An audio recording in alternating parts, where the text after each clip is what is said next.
దశరథ మహారాజు గారు లేక లేక లేక లేక సంతానం కలగలేదని బెంగ పెట్టుకుని అశ్వమేధయాగం చేసి తత్పాపాన్ని పోగొట్టుకుని పుత్రకామేష్టి చేస్తే యజ్ఞపురుషుడు ఆవిర్భవించి ప్రసాదాన్ని ఇస్తే ఆ పాయసాన్ని అనురూపలైనటువంటి తన భార్యలు స్వీకరిస్తే పెద్ద భార్య అయినటువంటి కౌసల్యాదేవి యొక్క గర్భాన్ని జనించినటువంటి సాక్షాత్తు విష్ణుస్వరూపుడైన ధర్మాత్ముడైన రామచంద్రమూర్తి పినతల్లి అయిన కైకమ్మ 14 సంవత్సరములు అరణ్యవాసం చేసి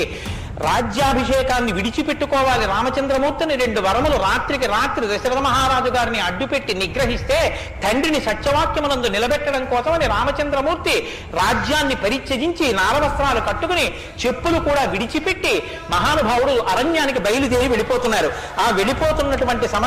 సమయంలో సీతమ్మ తల్లి కష్టసుఖాల్లో నీతో కలిసి ఉంటాను తప్ప నేను అంతఃపురంలో ఉండను అని చెప్పి రామచంద్రమూర్తితో కలిసి అరణ్యవాసానికి బయలుదేరింది. సోదరుడైనటువంటి లక్ష్మణుడు కూడా రామచంద్రమూర్తితో బయలుదేరాడు.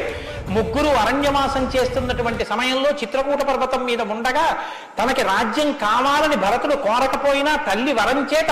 రాజ్యాన్ని పొందడానికి అర్హుడైన భరతుడు మేనమావ గారి ఇంటి నుంచి తిరిగి వచ్చేసరికి దశరథ మహారాజు గారు ప్రాణాలు విడిచిపెడితే నాకు ఈ రాజ్యం వద్దని భరతుడు శత్రుఘ్నుడితో వశిష్ఠుడితో తల్లులతో కలిసి చిత్రకూట పర్వతం దగ్గరికి వెళ్ళి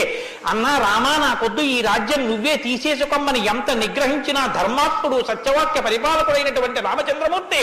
నా తండ్రిని సత్యంలో నిలబెట్టడం కోసం నేను ఈ వనవాసానికి వచ్చాను తప్ప నాకు ఈ రాజ్యం అక్కర్లేదని స్వీకరించడం మానేసి తన పాదుకలను తీసుకెళ్లి భరతుడికి ఇస్తే భరతుడు పాదుకలను పట్టుకుని నందిగ్రామానికి వచ్చి సింహాసనం మీద పెట్టి రాజ్యం చేస్తుంటే మహానుభావుడు చిత్రకూట పర్వతం మీదే ఉన్నట్టయితే వచ్చినటువంటి తల్లులు సోదరులైనటువంటి భరత శత్రుఘ్నులు జ్ఞాపకానికి వస్తారని చిత్రకూటాన్ని విడిచిపెట్టి దండకారణ్యంలో ప్రవేశించి ఉన్నటువంటి సమయంలో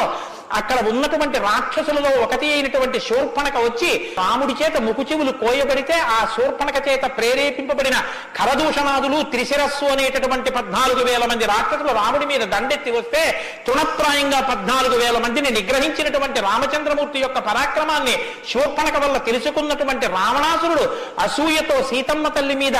మోహంతో సీతమ్మ తల్లిని అపహరించి తీసుకుని వెళ్ళిపోతే ఆగ్రహించినటువంటి రామచంద్రమూర్తి శబరిని దర్శనం చేసి తర్వాతి కాలంలో సుగ్రీవుడితో స్నేహం చేసి వారిని నిగ్రహించి దశ దిశలకి వానరుల్ని పంపిస్తే దక్షిణ దిక్కుకు వెళ్ళినటువంటి హనుమ సీతమ్మ తల్లి యొక్క జాడ కనిపెట్టి 100 యోజనముల సముద్రాన్ని దాటి ఈవలి ఒడ్డుకు వచ్చి రామచంద్రమూర్తికి సీతమ్మ క్షేమవార్త చెప్తే రామచంద్రమూర్తి నీరుని యొక్క సహకారంతో సముద్రానికి సేతువు కట్టి సముద్రాన్ని దాటి ఆవలి ఒడ్డుకు వెళ్లి లంకారాజ్యంలో వానర సహకారంతో రావణ కుంభకర్ణాది వీరులను నిగ్రహించి తిరిగి మళ్లీ అయోధ్య పట్టణానికి వచ్చి పట్టాభిషిక్తుడై 11,000 సంవత్సరములు ఈ రాజ్యాన్ని పరిపాలన చేసి రామరాజ్యం ఇలా ఉంటుంది అని చెప్పి లోకానికి చాటి చెప్పిన వాడయ్యా రామచంద్రమూర్తి.